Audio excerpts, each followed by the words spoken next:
Hi, இன்றைக்கி என்ன சமையல் வீடியோவில் நான் சமைக்கவே இல்லை. 2 நாளாக சமைக்கவே மாட்டேங்கிறேன். சோம்பேறித்தனம் ரொம்ப உச்சத்துக்கு போயிடுது அப்படின்னு நினைக்கிறேன்.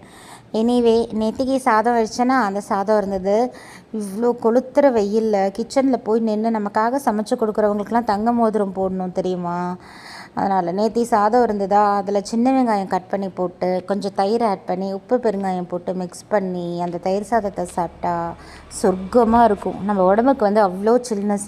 வெளியில் ஏசி போட்டுன்னு உட்காந்துக்கிறோம், பட் உடம்பு உள்ளே நமக்கு அந்த சில்னஸ் கொடுக்கணும் அப்படின்னா இதெல்லாம் தான் நமக்கு அந்த சில்னஸ் கொடுக்கும். இந்த பழைய சாதம் அவ்வளோ ப்ரோபயோட்டிக்ஸ் இருக்கும். அது அவ்வளோ நல்லது உடம்புக்கு.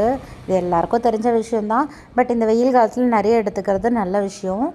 அதுக்கப்புறம் இதுக்கு தொட்டுக்கிறதுக்கு வெறும் ஊறுகாய் மிளகா தொட்டுன்னு சாப்பிட்டாலே சொர்க்கமாக இருக்கும். ஆனால் என்கிட்ட மாங்காய் தொக்கு இருக்குது.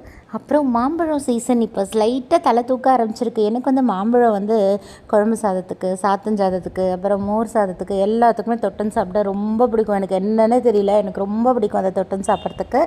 சரி, நேற்று காசையாக இருந்ததுன்னு சொல்லிட்டு 2 மாம்பழம் வாங்கின்னு வந்தேன்.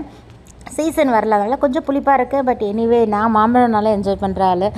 அவ்வளோதான். என் சேனல் பிடிச்சிருந்தது அப்படின்னா கண்டிப்பாக என் சேனலுக்கு சப்ஸ்கிரைப் பண்ணுங்கள், வீடியோஸ்க்கு சப்போர்ட் பண்ணுங்கள். பாய் பாய்.